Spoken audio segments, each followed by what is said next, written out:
Good evening, everybody. Welcome back to Students of the Word. This is session number 91, and today we move on to verse 3 of chapter 5, aka the third verse of paragraph 16.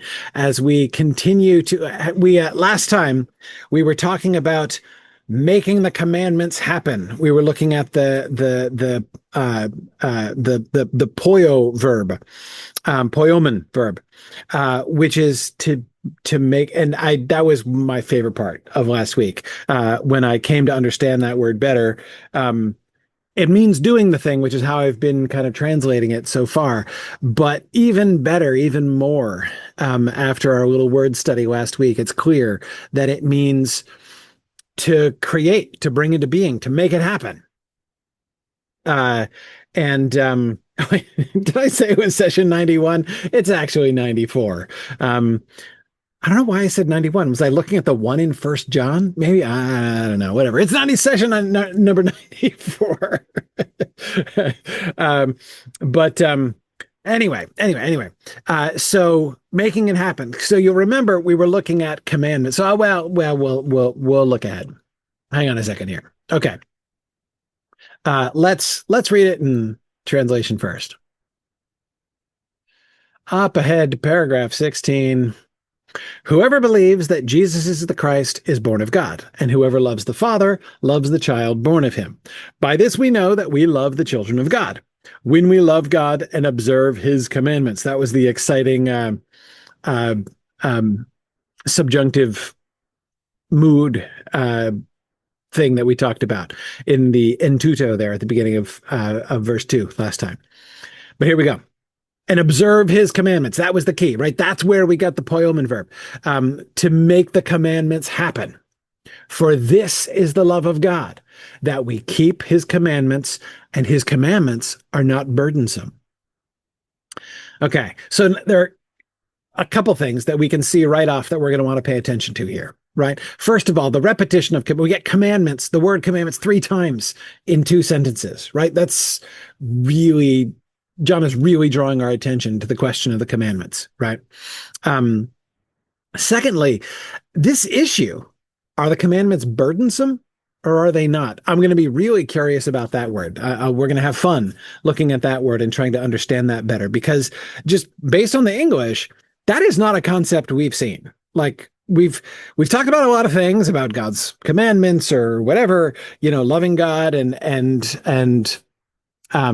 doing the truth or making the truth happen and all those things. But we haven't talked about how burdensome are the commandments hard to do? I don't remember that being a question we've ever been prompted to ask in this epistle so far. So that's a really interesting word that I'm going to be looking forward to. The other thing, of course, that we should be remembering, for this is the love of God. Remember that we quite recently had a whole bunch of things like, for God is love. God loved us in this, right? Like, we know that God loved us in this. This kind of definition of the love of God. And that seems to be how this is framed. For this is the love of God. That we keep his commandments. What does that mean? How is that the love of God? So understanding the logic of the whole sentence is going to be interesting. Why are we so fixated on the word commandments? Like, why does he keep bringing that up? And what's up with burdensomeness? So that's what I want to look at. So let's do a quick review of that same thing from the Greek, just so that we remember where we are here. Each of the believing that Jesus is the Christ ones has been born of God. And each of the loving the begetter ones loves also the one having been begotten from him, out of him. In tuto, in this, genoskomen, in this we know, in tuto genoskomen, in this we know, hoti, that we love the children of God.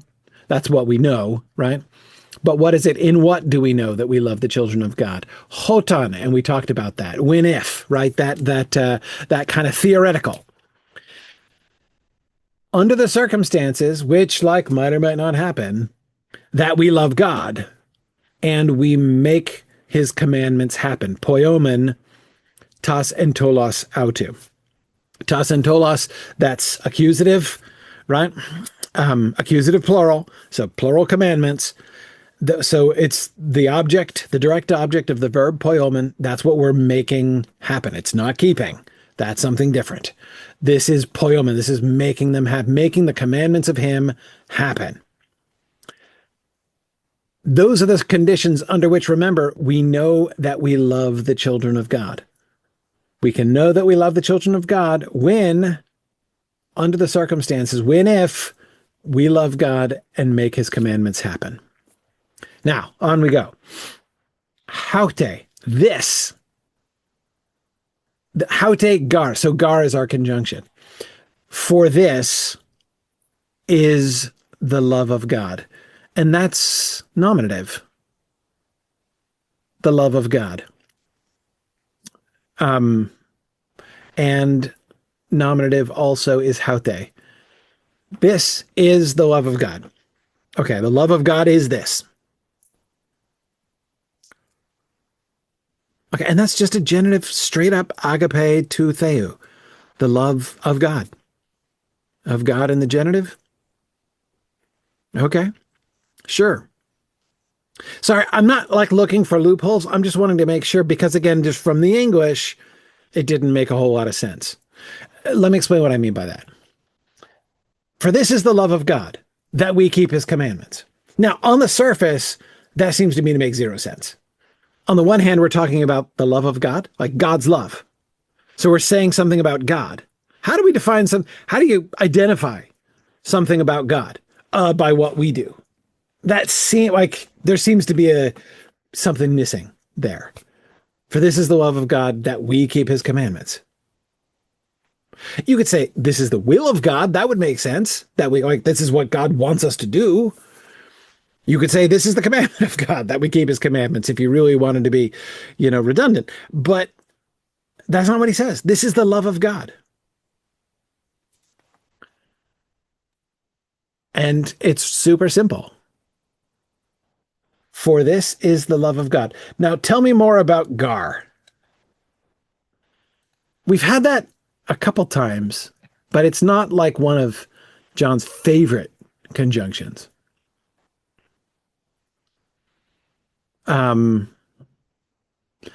Assigning a reason. Okay. Let's see. When do we use it? Okay. Angel speaking to Joseph. Don't be afraid to take Mary as your wife, for that which is conceived in her is of the Holy Ghost. Right. Right.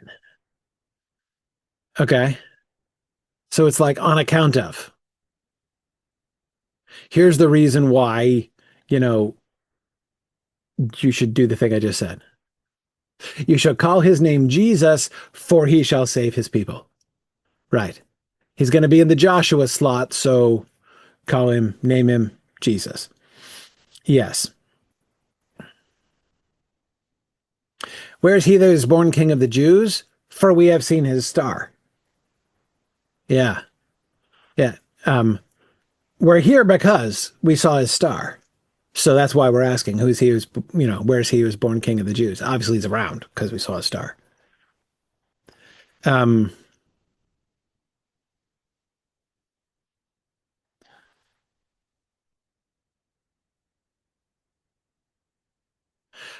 Right. So are you among the princes of Judah? For out of thee, this is why you're blessed. Oh, Bethlehem Ephratah. Okay. Right. Go to Egypt, for Herod will seek. Yeah. So go back to Israel, for they are dead. So it's really a because word. It's really because. Repent ye, for the kingdom of heaven is at hand, says John the Baptist. Turn around. You may be asking, friends, why you should turn around. I'll tell you why you should turn around. Because the kingdom of heaven is at hand. That's why. Yes. Right. Don't think to say that we have Abraham for our father, for I say unto you. Here's why you shouldn't just say you've got Abraham as your father.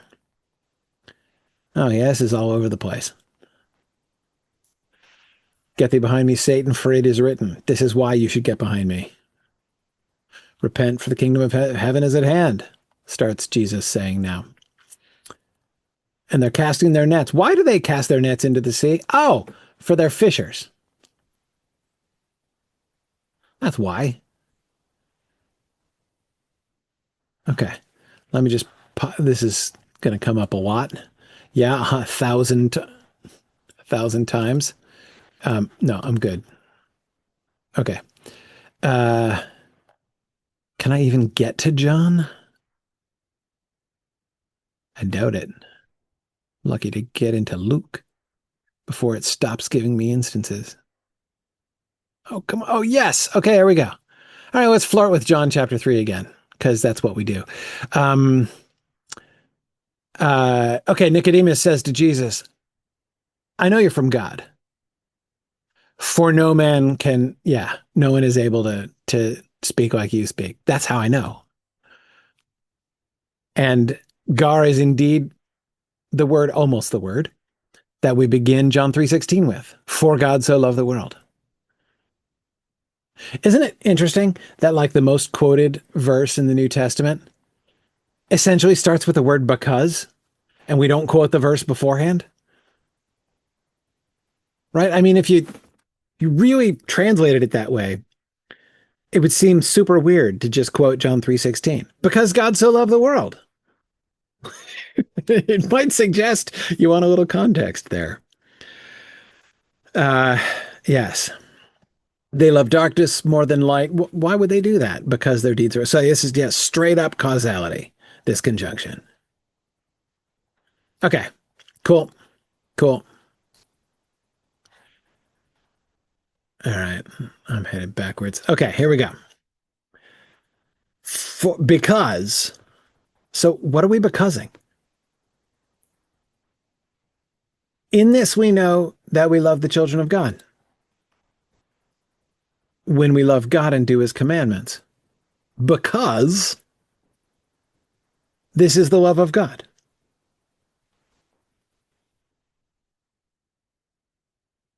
Okay. That's really interesting. What's he giving the cause of? This is the reason that we know that we love the children of God? In this we know that we love the children of God. I'm going to explain that. For that, or because this is the love of God. Yeah, that's the logic. He's just said, in this we know that we love the children of God. When we love God and make his commandments happen. Because this is the love of God. That Hina, whoa, hang on a second. We're Hina-ing. This is the love of God. Hina. Yeah, exactly. We're Hina, not Hoti. I like almost read through that because I was expecting a Hoti there. Now, remind me, what have we said before about Hina? I mean, Hina's the one he uses the minority of the time, so I always forget the distinction that we're making. Hoti is the one it's like a colon, right? It's like, this is the love of God, colon. The commandments in that we keep. Like this, just like identifying it's a straight up that, right? But Hina, so that, right? It's denouncing purpose. Right. Right. That was it. That was it. That's what I'm vague. I knew there was a thing, but I couldn't remember what it was. That's the thing. Declaring purpose.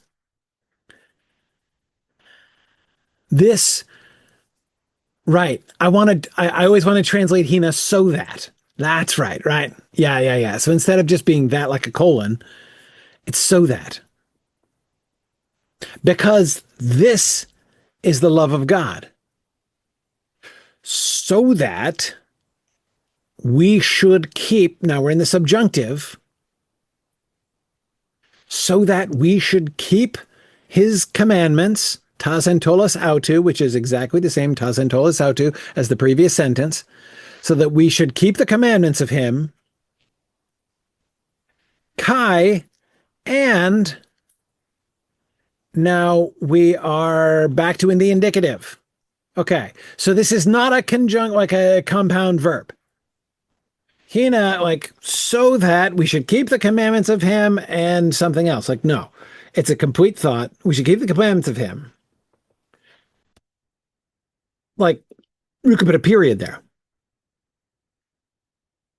For this is the love of God, because this is the love of God,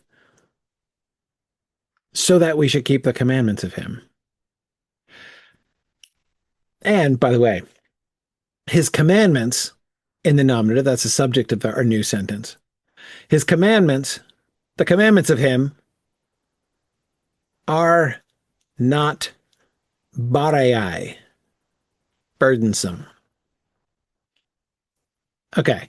First, just thing to notice before we dig into barai, because I've been looking forward to that. Notice that both halves of this sentence have to be as the verb, right? That means this is a sentence about identity, right? It's about, the love of God is this.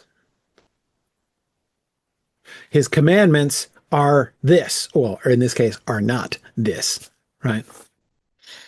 Um, okay, hang on. So let's do Baraya, and then we'll come back to wrestling with the syntax here. Boris.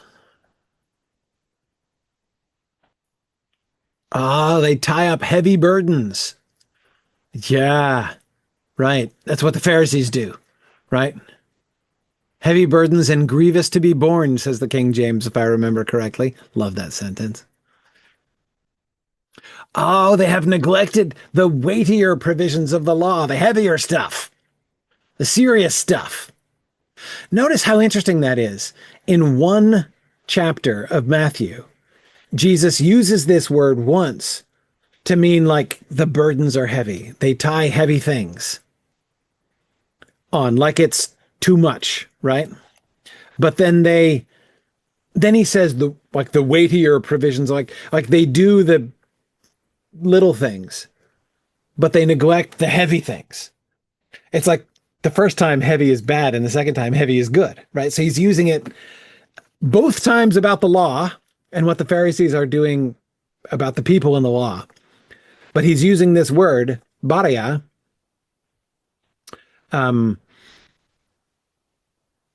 he's using it once in like a negative sense and once in a positive sense. That's really interesting. Okay, but yeah, I'm getting mass, weightiness. Ooh. Oh, that's interesting. First of all, it's interesting that the third instance is in Acts. So this is not a popular word in the New Testament. Um, Matthew uses it twice. Jesus uses it twice in that speech.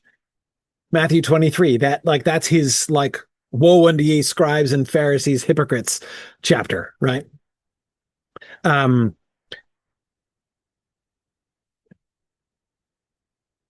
but here we have it applied as an adjective to the noun wolves. I know that will come after the departure of me, heavy wolves. Heavy wolves are coming among you. They're big, they're fat, they're massive, the wolves, not sparing the flock. Oh man, heavy wolves, heavy wolves. Now, I assume that again, so this is obviously a metaphorical usage, right? Uh uh he's not actually predicting like wolves of unusual size here, right? He's saying like these are like weighty wolves, like these are wolves to take seriously, right? These are wolves that mean business. You got to take these wolves into your calculation. You can't ignore these wolves, right? Exactly, Susan. These are dire wolves that he's expecting. That is fascinating. Oh, and see, and here's another metaphorical usage. Love it.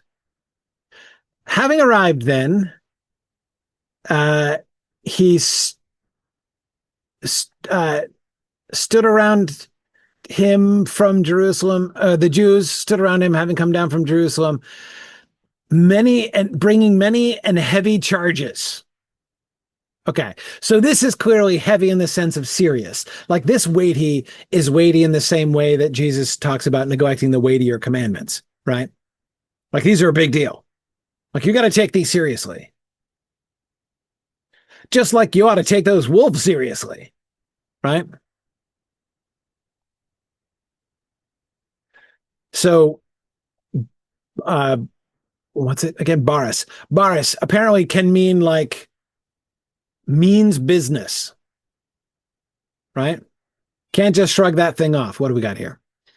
Oh, right. For his letters, they say, Paul, this is Paul from the Corinthians, Second Corinthians. For his letters, they say, are heavy and strong. But the presence of his body is weak and his speech is having been ignored. Love that. Exuthenemenos. Yeah, we just pretty much ignored his speech. His speech is super ignorable.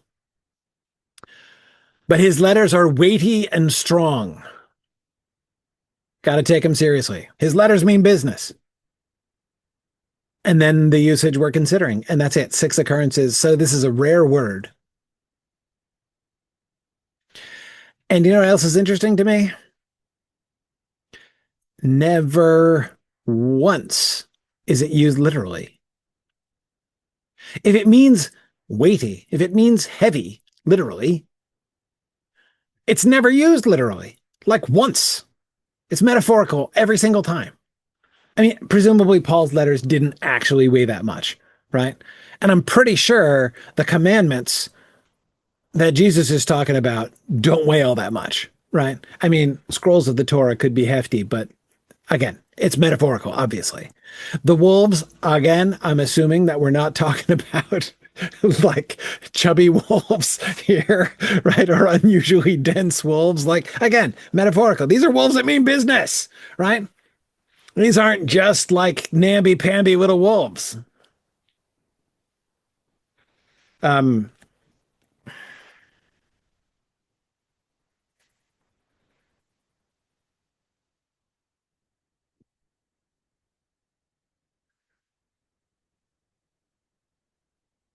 yeah, that's interesting. Randall says, looking at the entry in the Greek dictionary, the LSJ, the metaphorical usages seem to dominate in classical Greek as well. Yeah, that's really interesting. Now, this often happens. I probably won't be able to think of one off the top of my head, but we we get the same thing in English. I mean, there are many words that we still use metaphorically that we almost never use literally. I can see why um I can see why they, by which I mean the English translators, often go for grievous. Now, of course, it was King James that coined the whole grievous translation of it, obviously, because the word grievous was in much wider usage back then. To the great enrichment of the English language, grievous is a wonderful word. Um, but yeah, but I actually don't. It. I mean, I love it. Like shall grievous wolves, like that's great. That means a heavy wolf. Like, that means like that's a wolf you got to take seriously. But not so much. It's not just that people in the 20 for what century are we in again? 21st century. It's not just that people in the 21st century don't really use the word grievous anymore. But even when they know what it means, it doesn't have that meaning anymore. Exactly. Grievous, like again, we think at many and serious charges, like the charges against Paul in Acts 25. Um, if people, in as much as anyone in the 21st century uses the word grievous, and I know it's used a lot in England because they still use it as like the name of a law, like causing grievous bodily harm. That's still like a legal truism Essentially, it's a phrase it's used, people use it all the time, but they no longer think about the word anymore. Grievous bodily harm just means severe bodily harm. Like very serious bodily harm is what it means. Yeah, it means like, oh, yes, like the word horrible. Yes. Which we don't think, we almost never think of the word of the concept of horror anymore when we use the word horrible. Yeah. Yeah, exactly. Um, oh, cool, Randall. This word is baros. This is the same word that that's where we get the word barometer from. Oh, that's cool. So like when the air is heavy, right? It tells us when the air is heavy. Yeah, that's cool. That's really interesting. Anyway, okay. So but I can see again, I can see why the King James went with grievous. That's a really good translation. And the reason it's a really good is notice they're not even really gesturing at the literal word of it, the literal meaning of it. They do in some places, like the King James sometimes translates it heavy, like in Matthew 23 both times. But in Acts both times, the heavy wolves and the heavy charges are both grievous in the King James. Um, yeah, look, the King James goes three and three, three weighties and three heavies in its translation of this term. But again, I like the grievous translation because it's capturing again in 17th century connotations of the word grievous. It's really kind of capturing that. Like if something is grievous, like you got to take it seriously. The problem with grievous and the reason that they only use it half the time is that grievous always had a negative connotation.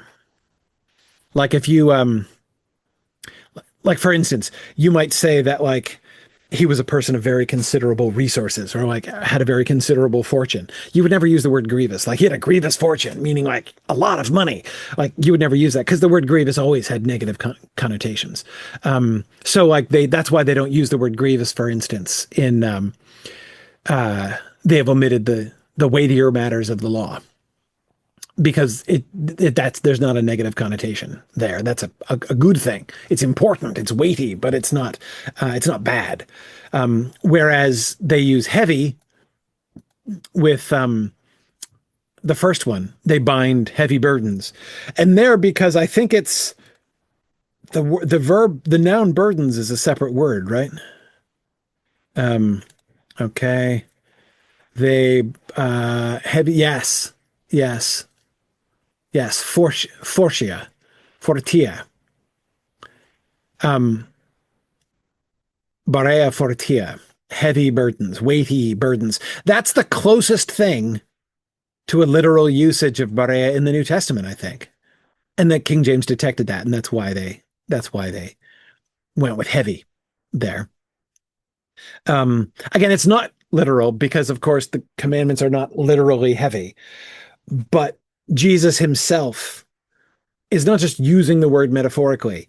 He is making a metaphor about heavy things here, heavy burdens, like tying up burdens, like binding something onto your back that is heavy and dispastakta, hard to bear. Yeah, like the whole thing is this one big extended metaphor. They tie up burdens heavy and hard to bear and lay them on the shoulders of men. Yeah, like it's Jesus is making this heavy physical object. You're being forced to carry a heavy physical object metaphor. It's still a metaphor at the end of the day, but within the context of the metaphor, it's actually almost literal, if you see what I mean by that. Um,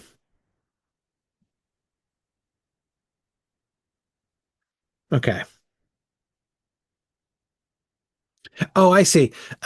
Randall was pointing out that fortia, hard to uh, bear. Anyway, sorry, I'm not gonna get too much more distracted. Okay, so let's bring what we learned back to First John. Let's just focus after the Chi for now. And Hi entolai. It's not entolos because entolos was accusative and this is nominative. We're the subject of the sentence now. The commandments of him are not heavy. They're not grievous. Now, notice, unlike the first of those Matthew 23 ones, right? The tying on the shoulders of men, burdens heavy to be borne. Like there's all of that context there makes it clear that, again, he's using the word in almost its literal sense heavy, weight, just bulky, massive, right? Because there are all those cues in that whole um, carrying a heavy object under duress, right? Being forced to carry a heavy object metaphor that Jesus is making there. Here we get almost no context. Like, if you want to use a word context free, right? If you want to get as close to context free as you can, do it like this. Say, this thing is that. All it does. So the verb, I seen, right? Just the verb to be, are. We get the ook, right? So it's not, right? He's negating the identity. But whenever you have a linking verb, whenever you have the job of the verb to be, I've talked about this before, right? The job of the verb to be is just to take two things and put them next to each other, kind of passively. So he just takes that concept, berei, weighty, meaning business, and puts it next to entolai, commandments, and then puts a not equal sign in between. Huh. Thereby giving us almost nothing to go on. If we look for help to the first half of the sentence, and we might get it, you would think, because of the repetition of the word entolos, right? So that we should keep his commandments. And his commandments are, right? Like, so the verb teromen, to keep. So we're supposed to keep his commandments. What's that going to be like? Right? That is to say, because of the reusage of entolos, the identification, right? The connection, negated connection in this case, right? Between commandments and heaviness, right? Is being used almost adverbially. Like, we should keep his commandments. What's that going to be like? Oh, don't worry. It's not going to be heavy. So you see what I mean? Like it's like the whole second part, the whole second clause there, second independent clause is like a kind of a commentary on the verb teromen. We should keep it. What's that going to be like? Oh, don't worry. It's not going to be heavy. Not going to be weighty. It's not going to be grievous. It's not going to mean business. It's not going to be like, those big old wolves or anything, or those heavy burdens, or those serious charges. Okay, so back to teromen then. Teromen, you'll remember, is the keep verb. We should keep them. We should guard them, right? We should watch over them. Okay, let's see. Let me remind myself of where the verb tereo is used, not about commandments.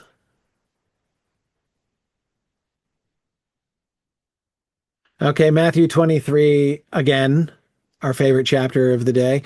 Again, Jesus talking about the Pharisees saying, that which they tell you to keep, do it, but don't do it. Do what they say, but not what they do, remember? So that's kind of commandment adjacent, right?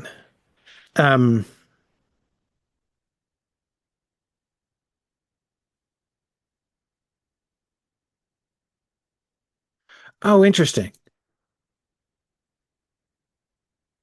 And oh wait, seriously? That's the entire verse? What a funny verse. Okay. Having now crucified him, they divided his garments, casting lots. That might be fulfilled, that which was spoken by the prophets. They divided the garments of me among themselves, and for the clothing of me they cast a lot. And sitting down, they were guarding him there. So these are the Romans. Romans are guarding his body, the body of Jesus. Okay. So it's Teroman keeping, guarding. Like, you know, that's what you do when you're a guard. You Teroman things.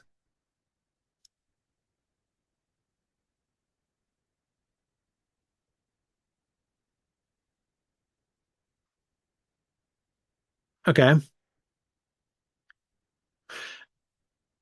Those who are with him keeping guard over Jesus. Yeah. This is the Teruntis, the guards, right? Bit deft having to guard him when he's a guard. Right. Okay. Yes. The guard shook for fear. Okay, so the Roman guards at the tomb. Yep. Okay, well, here's a commandment adjacent one, right? Keep all the things that I tell you. This is Great Commission, right? Oh, and then we jump to John. Okay. This is an unpopular word with Mark and Luke. Oh, they kept the good wine back. Oh yeah. So when Jesus turns water into wine and the guy's like, "Oh, you've held on to the good wine until now." Huh.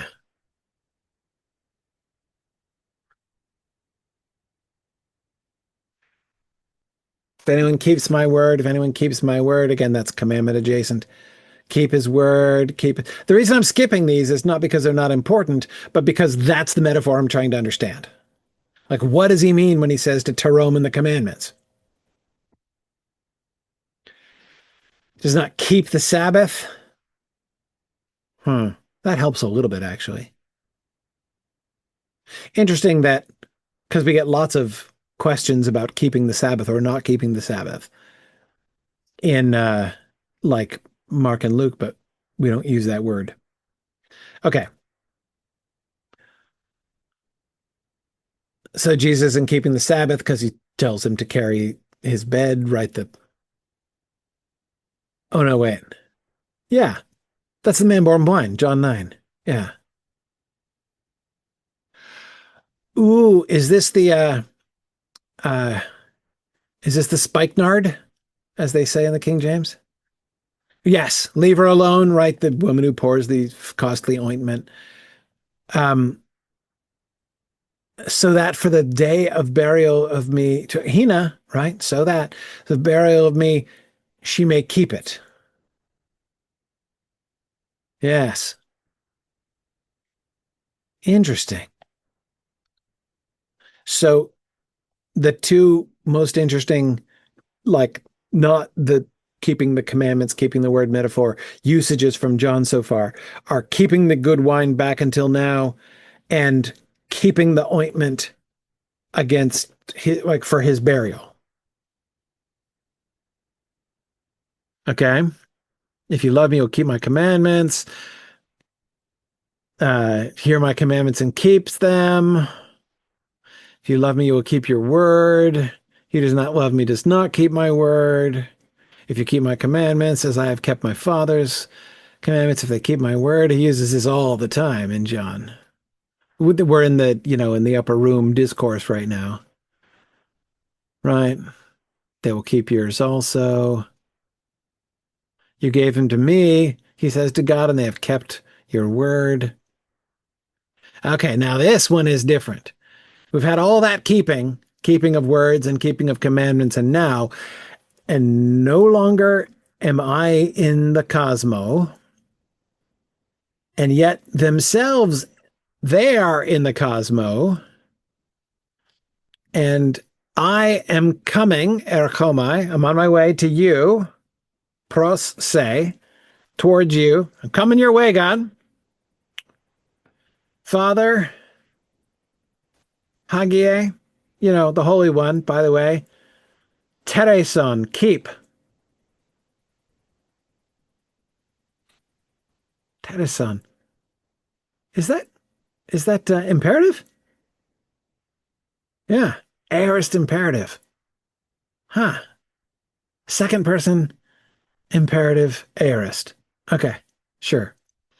Keep them in your name, which you have given to me, that they may be one just as kathos, just as we are. Whew. Okay, I'm not going to get into that because that's a whole thing. Though, doesn't it sound different coming from the first John perspective, right? When he says that they may be one as we are, and you're like, well, yeah, because they're in me and I'm in you, and yeah. But anyway, but the important thing is the keep, the imperative thing he says to God of the imperative, keep them in your name. That's not guard. He's not, I mean, like you could say guard them, like watch over them. It's not like that would sort of it would fit the occasion, but that's not what he's saying. He's saying guard them, keep them in your name. Like keep them in the pen, right? Keep them in the fold. Don't let them get out. That's what he seems to be asking here, right? They're in there, into onomate, in your name. It's where they are. Keep them there. So to guard over, hold on to.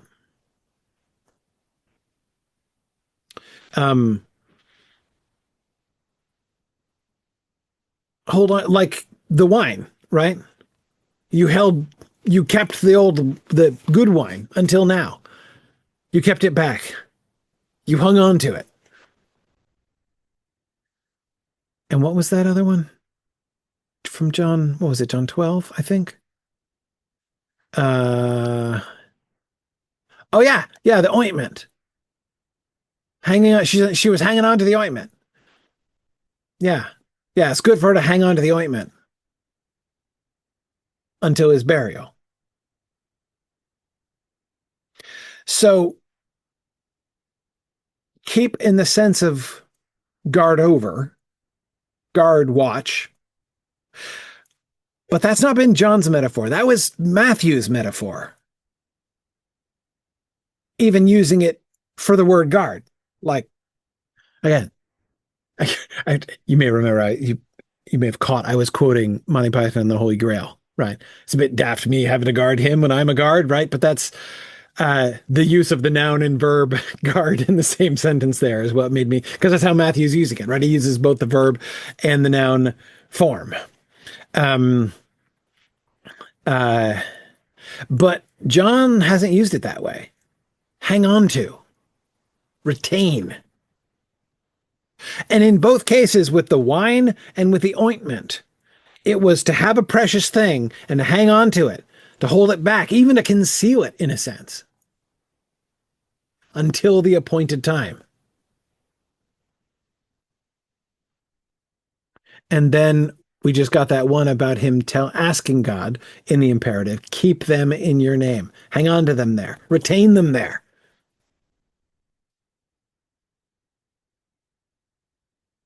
And then he says the same thing in the next verse in a different tense about himself. When I was with them, what is that tense? Imperfect indicative middle, huh? Imperfect, huh? And never mind. I'm not going to get into it. I'm not going to get too deep in the weeds here. When I was with them, I was keeping imperfect there as well. I was keeping them in your name. Yep. I've been keeping them in your name. So he's using that. So it's the same sense twice. The name, your name is where I put them, right? I had them in there. I kept them in there. Please Carry on keeping them. And here we're keeping them out of somewhere later, just a couple sentences later. I don't ask that you should take them out of the world, out of the cosmos, but that you should keep them ek tu poneru. Oh my goodness, look at that. Keep them out of the evil one. Keep them from the evil one. Keep them out of it. So they're in your name now, but they might go over to be in the evil one if we're not careful here, right? And notice how he's introducing the cosmo as this um, third variable between God's name on the one hand, the evil one on the other hand, and then you've got the cosmo in the middle, right? It's like you can't keep them out of the cosmo. They're in the cosmo. That's good. They're in your name and they're in the cosmo. And so your name is in the cosmo, and that's good, right? But don't let them go into the evil one. Keep them out of there. So keep in Jesus's words here, in his prayer here in John 6:17, is starting to sound like the description of the actions of a shepherd almost, right? Like you've got to keep your sheep in the right place and going in the right direction and keep them out of the bad place and going in the bad direction.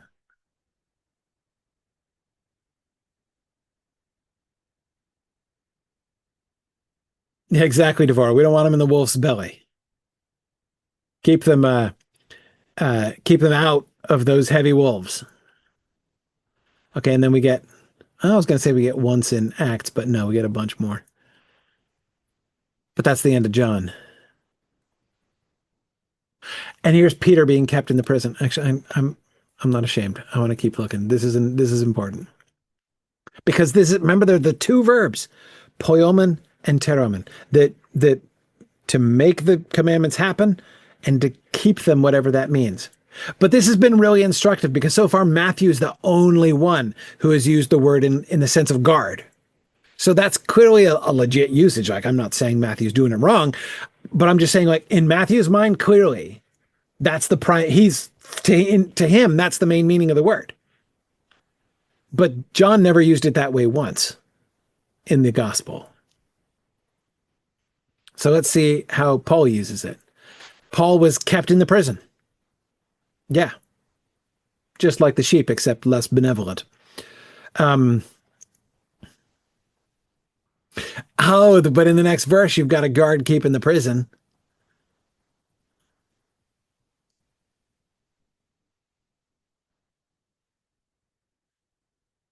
Right? Isn't that what's happening there?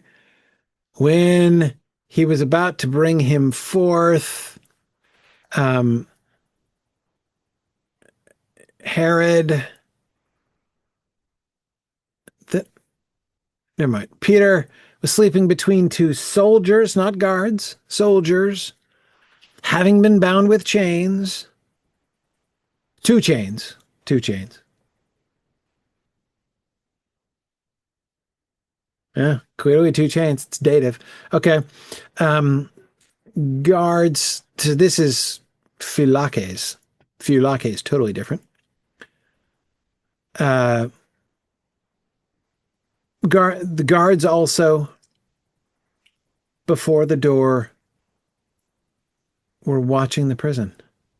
Oh, eterun were watching. Okay, they were keeping it. So it isn't a guarding context, but he's not just using it for the word guard. Okay, that's interesting. Um, direct them to keep the law. They got to keep the law. You're guarding the jailers, guarding them. So it's a prison word again in Acts 16. It's a prison word again in Acts 24. Paul's being kept in custody at Caesarea. He's held in custody. Oh, yeah. No, Acts is going prison all the way. Held in custody for the emperor. Yeah. Ooh. Is this what I think it is? He who stands firm in his heart, not having need. Right, this is about virgins. I thought so. Um, Having authority over his own will, and this has judged in his own heart to keep the virgin. Yeah. I love this one. I love the King James translation of this, right? And I don't know if you know it. This is this Paul is saying, like, if you can, like, if you can, like, muster up the power to do it, like, stay a virgin, right? And the King James translates this to keep his virgin, and it's like, what does that even mean? like like it's, yeah, but it's literally what it means, to keep the virgin. Okay. Okay. He will do well. Somebody who keeps the virgin. Okay. Um, yeah. Parthenon. Yeah. Um, yeah, that's why, like, parthenogenesis is virgin birth. Yeah. Um,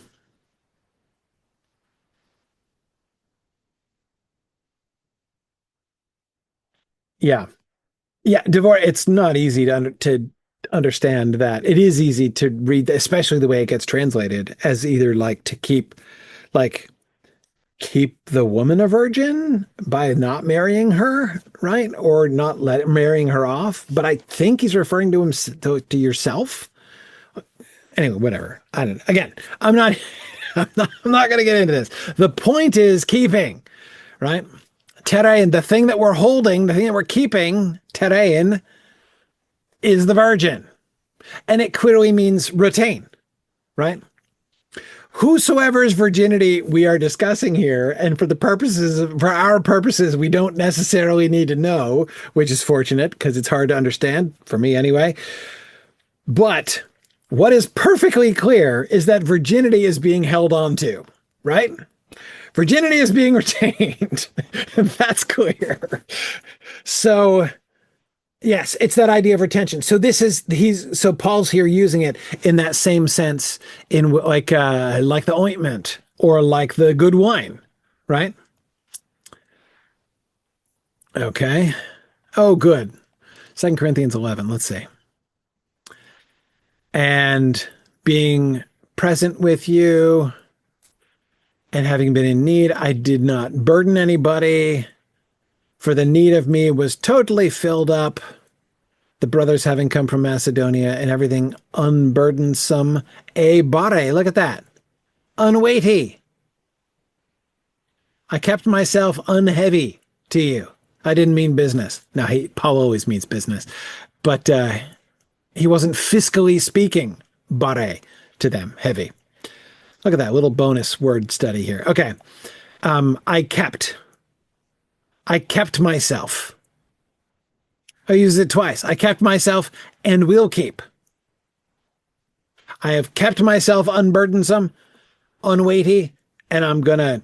Boy, this is a real extra bonus sentence. I've Teresa. I've kept myself uh, unheavy, and I will keep myself unheavy. Um, that's kind of like I'm gonna notice that that's almost halfway between the good wine and uh the keeping them in the name, right? Like the shepherd sort of metaphor. So you would use this sentence, right? Like if one of you moms were yelling out the door, like at your husband, keep him out of the pool, right? Like to keep the toddler from falling into the pool, you would say, you would use this verb, right? Keep him out of the pool. Um, if you wanted to say, let's hang on to this for later, right? Let's not use it now. Let's hang on to this for later. You'd say, let's keep it. Same verb. if you want to say, I'm gonna,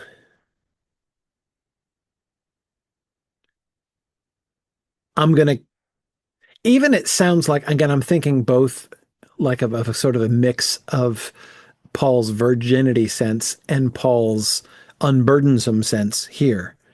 If you could be like, I'm going to keep out of it, I'm going to keep myself free from this entanglement, right? You might use the verb keep here too. Being diligent to keep the unity, right? Endeavoring to keep the unity. That's to preserve, right? Hang on to it. Hang on to it and guard over it in a sense, right? Yeah, maintain seems like a pretty good way to kind of get at what this word is getting at. And the body be preserved complete or blameless.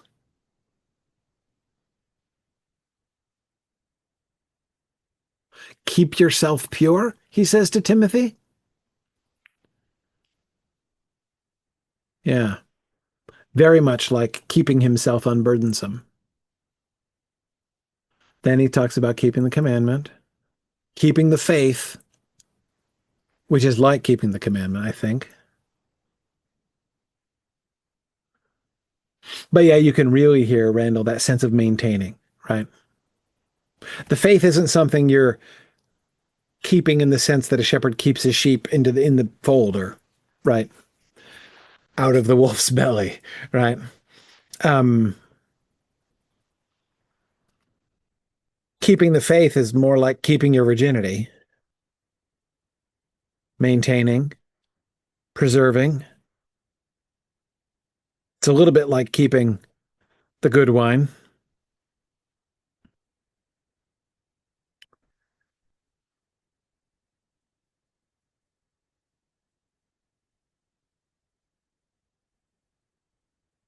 Yeah, that sense, this sense, which Paul uses several times, and now James seems to be using here, right?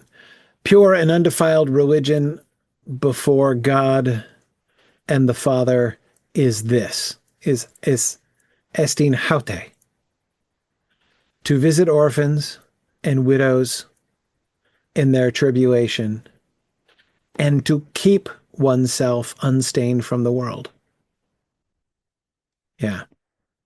From the apo to cosmo. Yeah.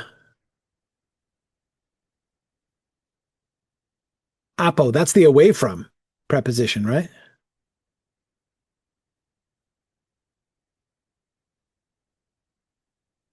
Yeah. Keep yourself again. So, in addition to maintain, Randall, I'm sensing a clear sense of preserve as well. And preserve, notice how preserve kind of brings together the idea of maintain and the idea of guard as well.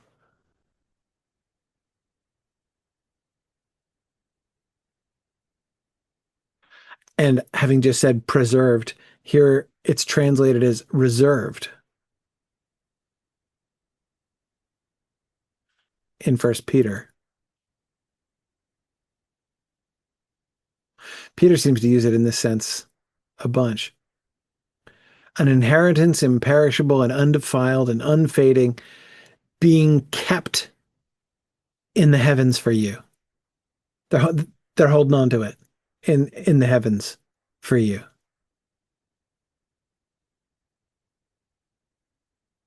Yeah,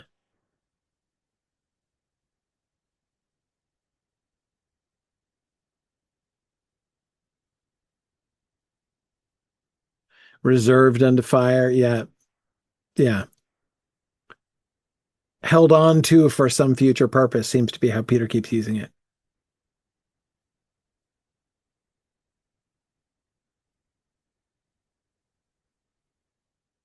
And then, of course, we have all of our John usages, which are all about commandments. Every single one, except in verse 18. Ooh, we're going to get back to it again. No, that's cheating. We haven't gotten there yet. Okay. All right. I think I'm getting the picture. Held on to, maintained, preserved. Now the question is, what does that have to do with heaviness? Apart from when Paul uses it and says he can keep himself unheavy.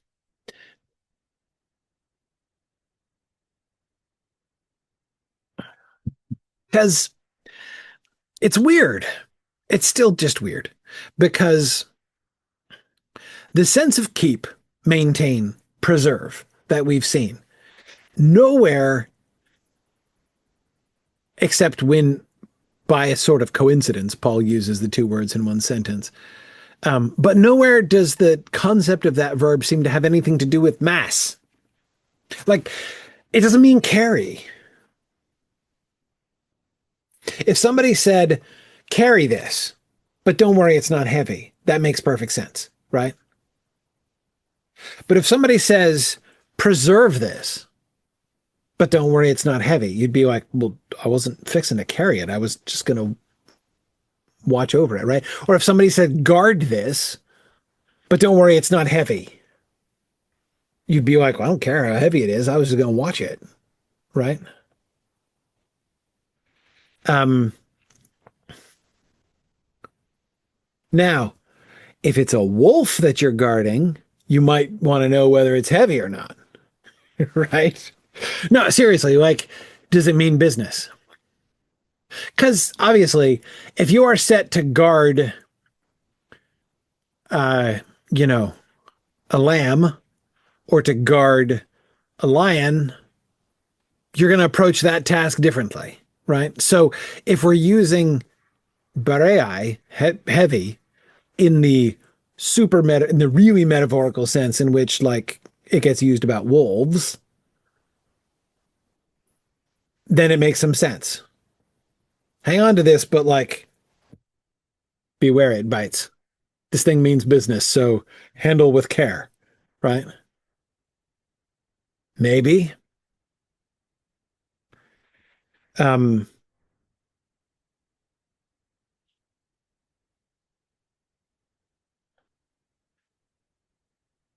Keep the commandments and the commandments. Because again, like the repetition of the word,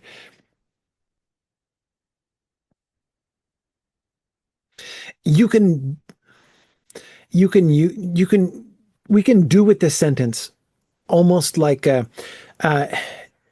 do you remember back in the day, any non-American uh listeners, this will not be helpful, but remember those SAT problems? Or maybe this was on the GREs. Maybe they didn't do it on the SATs. But anyway, you remember those logic problems that you would sometimes get on standardized tests where you'd have like this series of propositions, right? And you had to like substitute the one for the other. It'd be like this person is like this person's friend, but this person is this person's friend. And then you're like, oh wait, they're both the friends of the same person, so they're friends of each other, right? Like that kind of thing. You can do a similar sort of thing. Or again, thinking, perhaps not thinking of that particular thing, thinking of something like geometric proofs, right? You can prove that this line is equal to that line, or this angle is equal to that angle. And you can prove that that angle is equal to that angle, so you know that this angle is equal, the first angle is equal to the third angle, right? That kind of logical step. You can do a similar logic. This is one of the useful things about the verb to be, right? So we should keep the commandments. And the commandments are this other thing. Right? So you can be like, well, so now you can substitute that back. Now we know two things about the commandments, right? We know the two other things that the commandments are equal to. The commandments are the things that we should keep. In addition, by the way, the commandments are also not heavy. Ergo, we substitute it in and say, though the not heavy things of him, we should keep these not heavy things. They're not heavy. They're not serious. I don't mean not serious in the sense that they're frivolous, but you see what I mean? Like again, they're not a big deal. They don't mean business. They don't Like you don't have to gird yourself for these. And that's what, again, and that's the sense in which he's giving us the context for teromen, to keep them.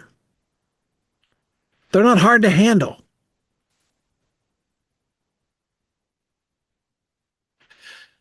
To preserve, to maintain.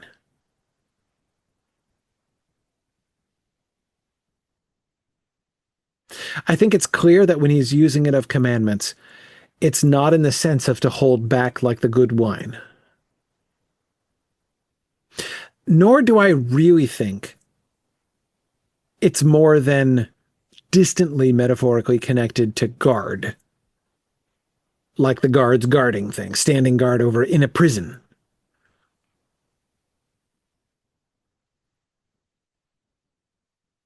I mean, it works metaphorically in some ways. If you're keeping the commandments or if you're keeping the Sabbath, you're watching it, right? You're keeping an eagle eye on that thing, the commandment. Your eyes are always on it. You're watching it like a hawk, right? It never leaves you, never goes out of your sight, the commandment, right? So there's a sense in which the guard, the idea of guarding, standing guard over works, but the commandment isn't necessarily trying to escape, and you're not holding it in prison. So it's not totally unhelpful or totally irrelevant to the keeping the commandments, but it doesn't seem to be the primary. That sense of maintaining, preserving,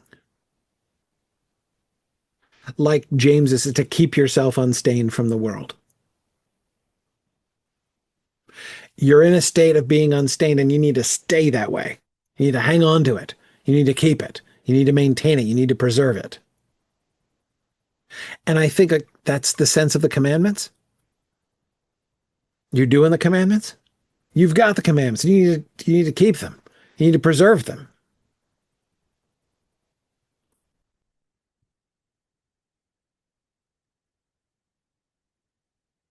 But it's not perfect there either. Like keeping yourself unstained. Because the commandments aren't something about you. Like you can keep yourself unstained. You can keep your virginity. Or you can keep your virgin, in whatever sense, right? Um, yeah. That doesn't seem to be exactly the same as the relationship with the commandments either. That seems to be as metaphorical as the guarding one, actually, the more I think about it. Which brings me back to the good wine. Holding on to it, right? You've kept back the good wine until now. She's kept the ointment against my day of burial. You have something. Because see, in those cases, you've been given something and you're hanging on to it. You're keeping it. You're reserving it. Not preserving it necessarily, though you're kind of doing that too. But you're holding it in reserve, right? Presumably for a particular purpose. And the commandment, yeah, that's still metaphorical about the commandment. Obviously, you see what I'm trying to do here is understand that metaphor better, to terom and the commandment. What is he suggesting? What pictures is he trying to conjure up when he says, and he says it a bunch, keep the commandments? And then there's that shepherd sense. Keep them in your name. Keep them out of the evil one.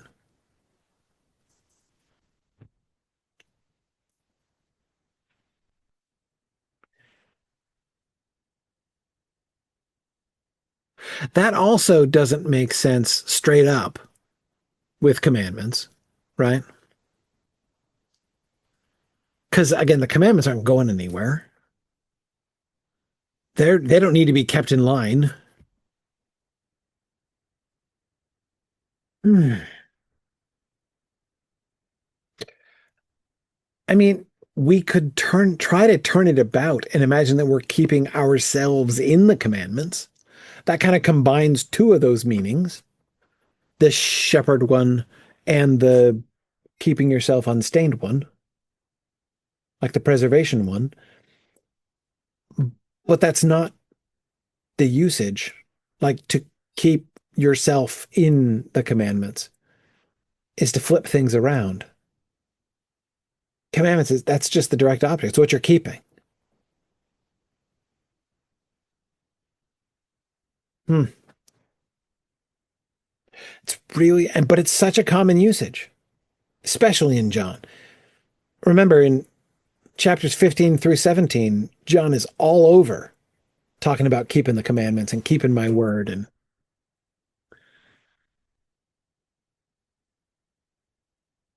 when you hold on to it, preserve it, retain it, preserve it.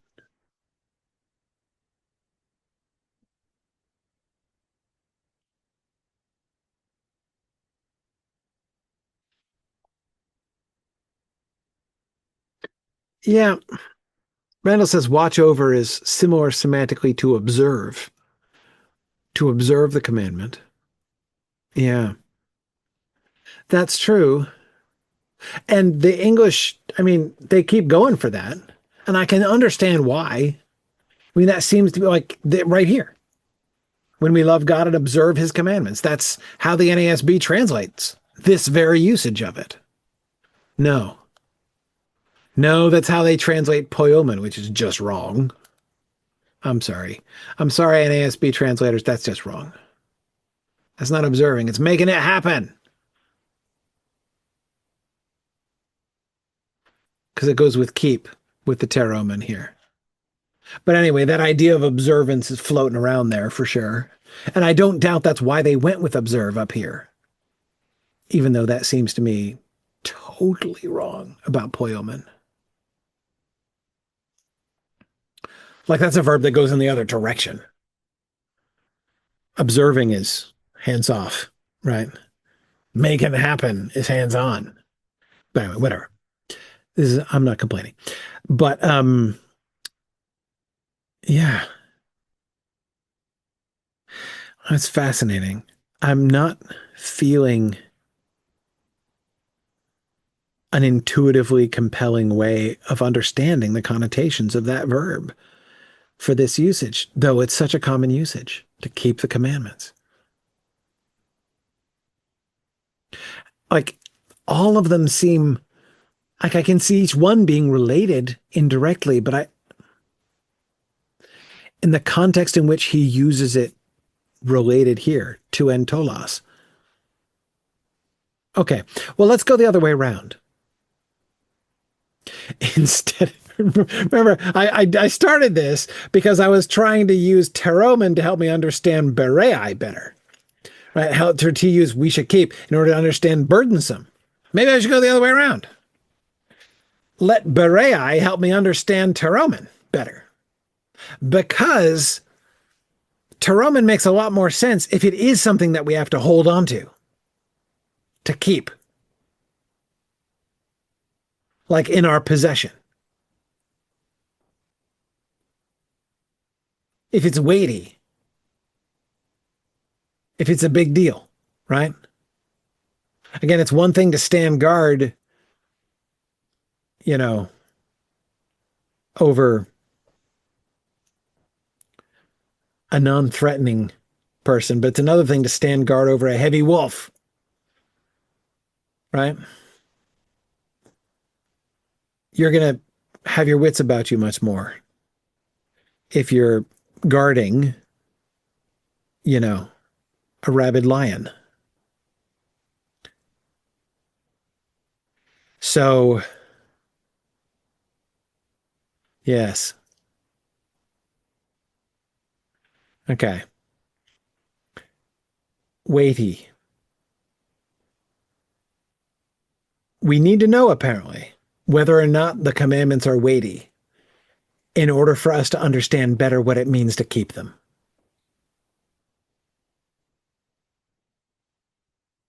So yeah, if you're keeping, you don't have to worry. It's not a heavy lion you're keeping. Not trying to keep a heavy lion. You're not trying to keep a heavy object. You're not handling something explosive. It's not heavy. It's not going to cause trouble. This thing that you're being asked to keep. It's not weighty. It's not a big deal. It's not going to be hard. It's not going to be tricky. It's not going to be risky. It's not going to be dangerous to keep it, to hang on to it, to preserve it, to guard it, to retain it. It's not going to try to get away. Or if it does try to get away, it's not going to be a big deal.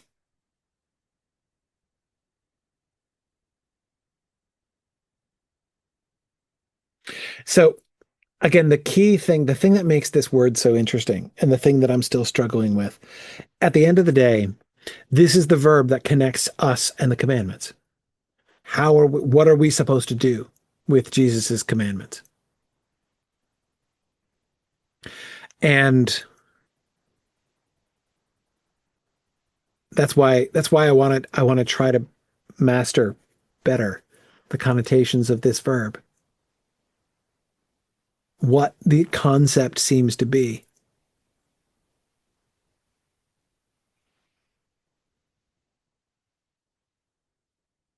Because commandments is pretty simple, isn't it? Just things he tells us to do, orders that we're given.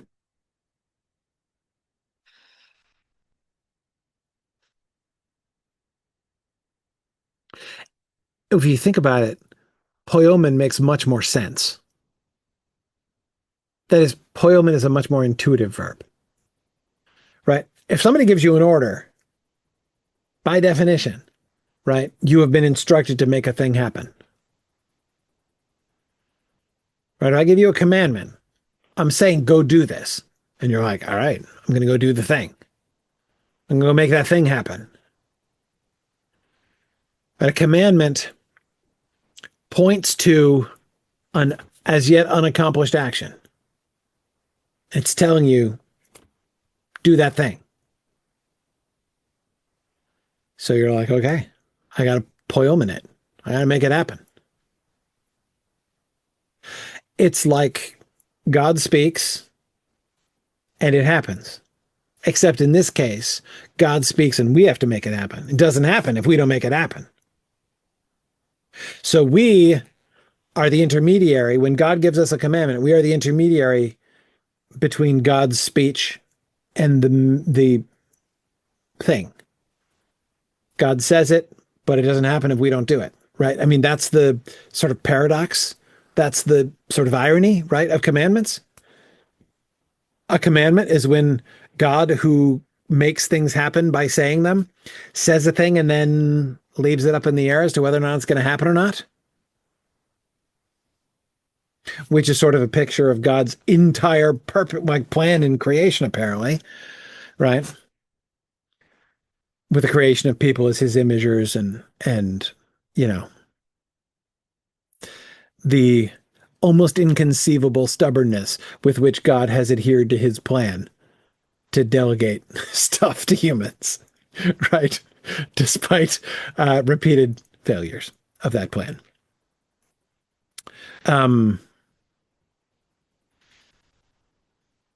By the way, I often think of this when people trot out that old saw about the definition of insanity, right? Doing the same thing again and expecting different results. Um, I often think about God and his plan for creation. Um, and that leads me to think that that definition of insanity might not actually be a very good definition of insanity because God keeps doing it. Same thing, right? Um, anyway, that's a tangent. Um, yeah, God says make it so, but we have to make it so. We have to poimen it. So that usage, to me, that's really intuitive. Poemen makes all kinds of sense. Even in the way in which it's like a sub-creation word for poets and stuff, right? You create the thing. You bring into being the occurrence, right? By doing it.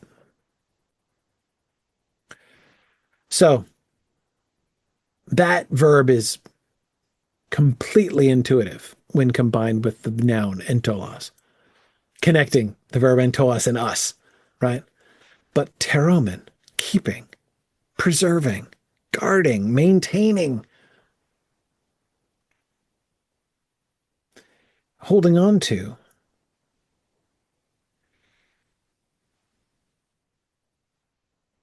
Again, I keep feeling like that says more about us than it says about the commandments.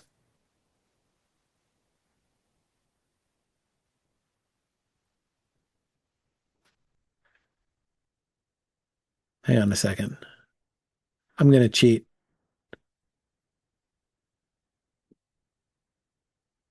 Okay. I remembered that the last line of the epistle is keep yourselves from idols, and I wanted to see what he used, but it's not that word. That's guard, isn't it? I just learned this.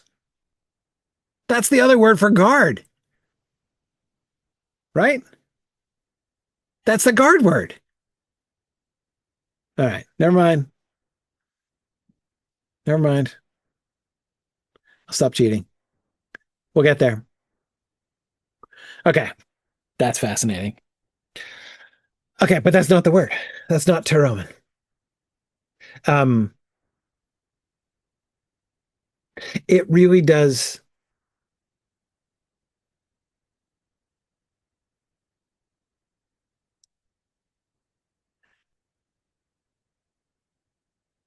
Yeah.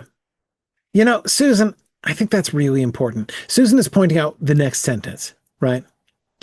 Um, for everyone having been born of God overcomes the world, and this is the victory, having overcome the world, right? The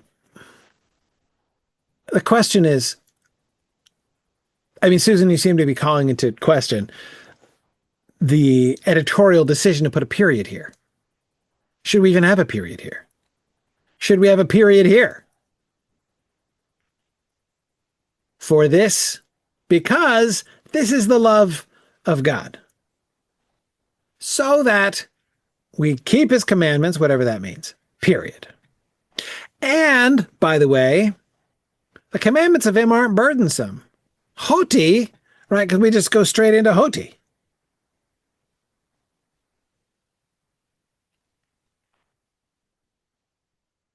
I think you might be onto something there, Susan.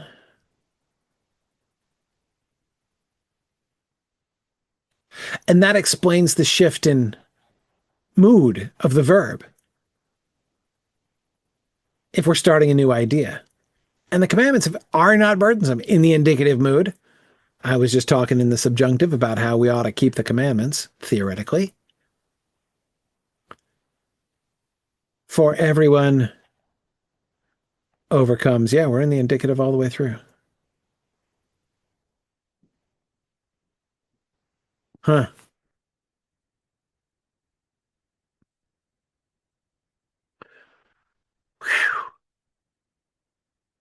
Okay. Sorry I've gotten so hung up on this, but this is important. Like, I'm trying to understand keeping the commandments, and it's a big deal. He uses this a ton in this epistle. And I thought we were getting close to understanding it, but now I'm finding I'm further away from understanding it than ever.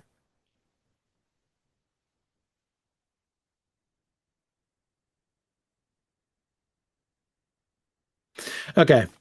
Well, and I feel like I meant to come back to the Hina. And what's more, the combination of the Hina and the Gar. So we start this sentence with because, and then we move on to a so that. So we still have like significant conjunction issues that we need to work out. Because, Susan, I'm not positive that this whole previous sentence, this whole verse 3, first sentence. That's not what I meant to say. Anyway, this whole verse three, the first part of verse three, isn't part of the previous sentence.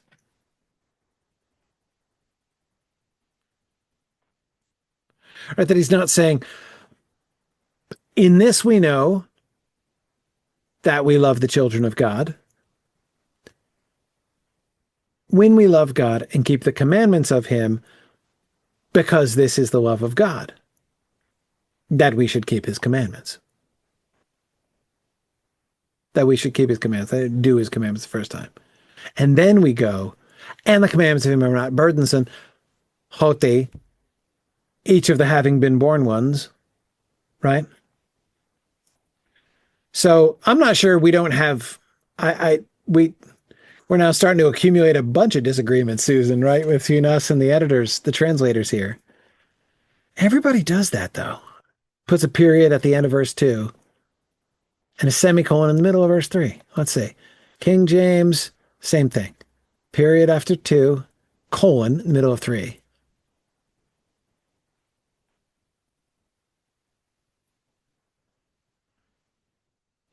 Period after NIV, period after 2, colon. NRSV, period,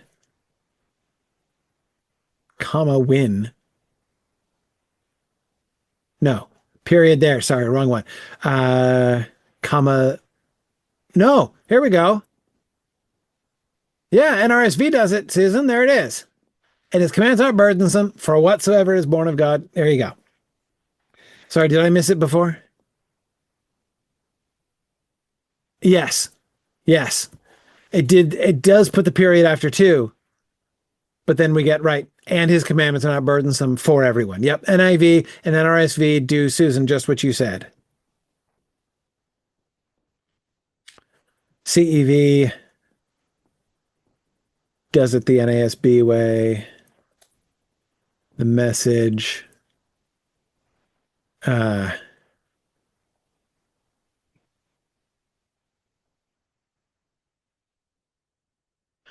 Does it the NASB way too, essentially. It's always a little bit harder to tell with the Message, but you can still see the sense they're giving it, the way they're rendering it. They're just being wordier. Okay. So that's interesting. So Susan, you're not alone in your interpretation there. I like it. I like it.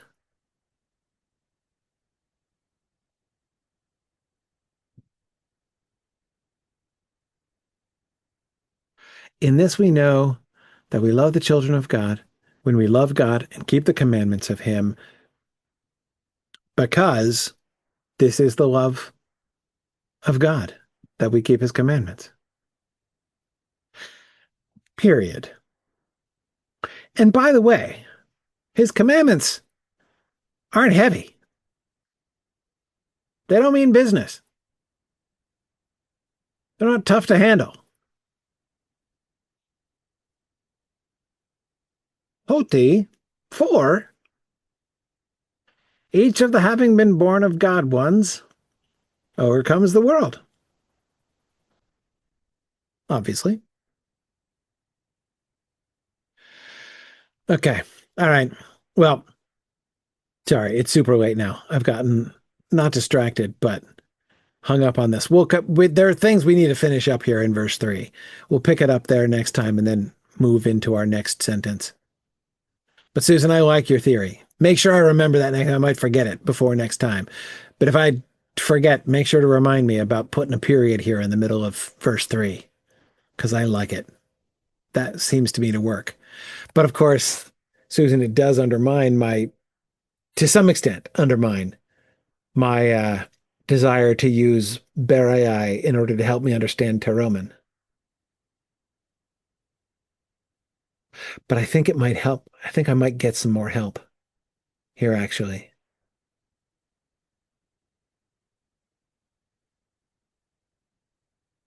Yeah.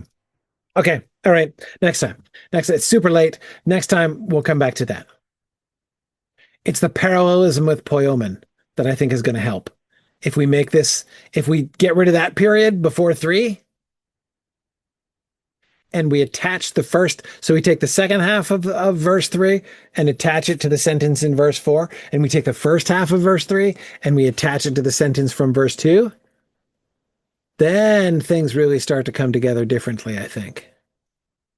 That's really interesting. Um, okay. All right. Anyway, thank you guys so much. Sorry, I appreciate your patience tonight with my wrestling with this word, teromen, which I didn't think I was going to be wrestling with tonight. but but thank you for your help and your patience there. That's been really helpful, and we'll carry on and see if we can make a little better sense of the whole thing next time, and we'll move into verse 4. All right. Whew. Tricky stuff tonight. Thank you, everybody, and I will see you next time. Bye now.